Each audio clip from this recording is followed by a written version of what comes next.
So how should you price your freelance services? So we're going to get into some of the different ways of going about that. Now, to get a baseline initially, here are some ways that you can think about getting a baseline rate or pricing model for what your service is.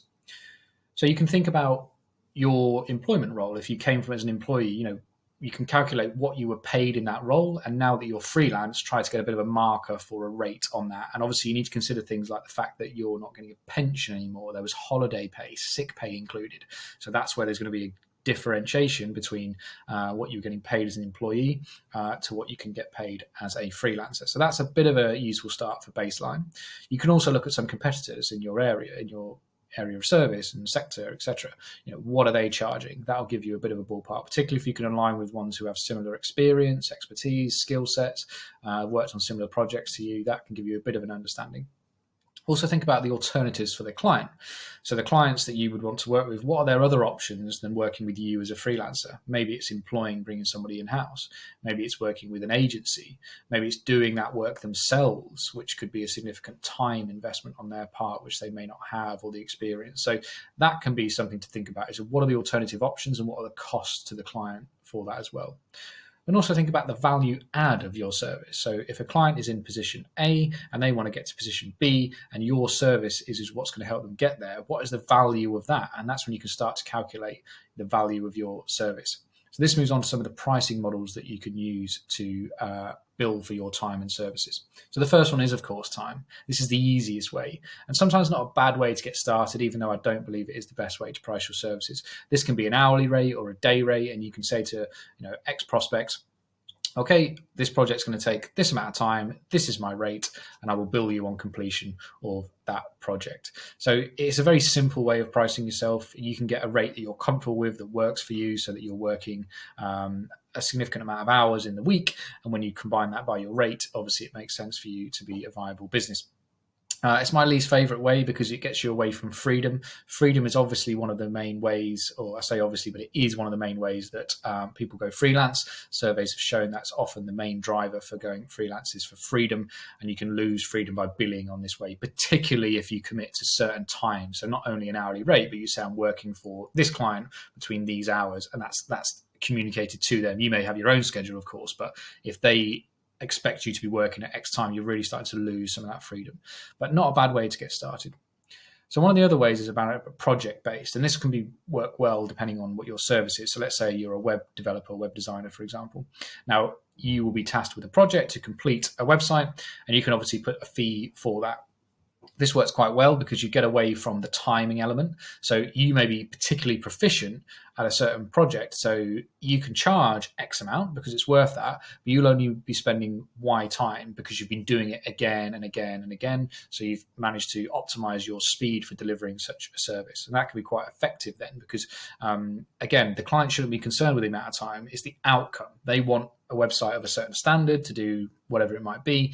Now you can deliver that in the time that you're able to do so, and then you can price on the project base. So that's quite a good way of doing it.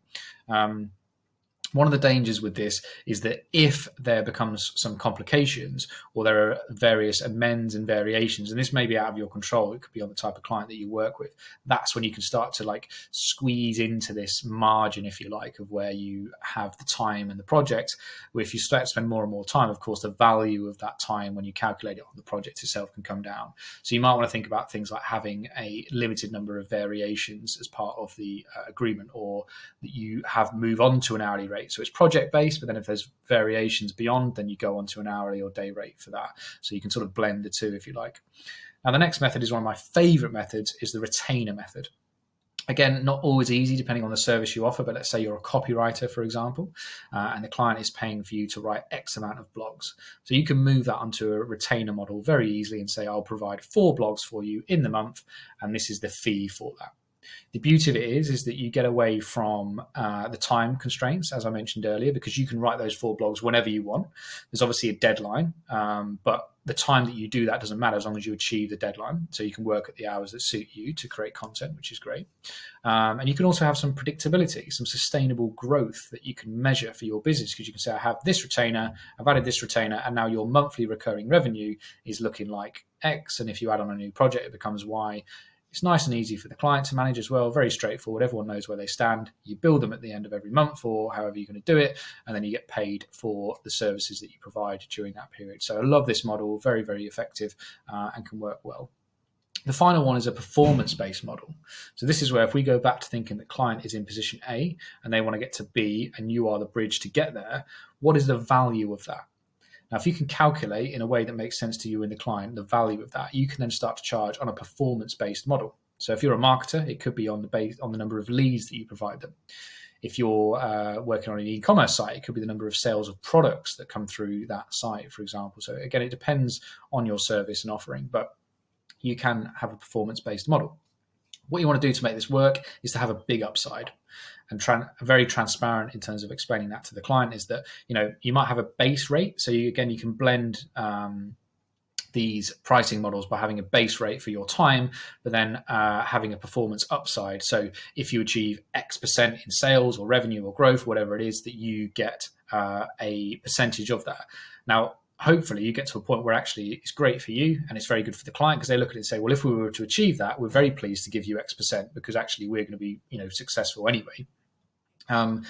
So how I like to do it, as I say, the retainer model is my preferred method, but I will have one or two performance-based clients as well, where I see maybe good opportunity. I'm happy to work with them on that basis because of the client relationship, and I have my foundation and bedrock of retained business. So there's not much risk for me if it wasn't to work out. What you want to avoid is maybe if you're in a position of scarcity, you don't have any projects, you're a little bit desperate to pick up some work, so you go for a performance-based model because that's the way you feel like you can sell. And actually, if you don't get the results, you're going to get paid as much as you need to, and it becomes a bit messy, and maybe you're not doing things for the right reasons, all that sort of stuff. So performance-based model is good when you have a foundation and abundance of work. I think that's a good opportunity. So there's some sort of bit of a summary on some of the pricing models you can use. As I say, you may move through them as well throughout your freelance career, but it gives you a bit of an understanding of where you can, and also the fact that they can blend as well. You don't have to specifically just work exclusively on one or other of the pricing models. They can blend and work well together.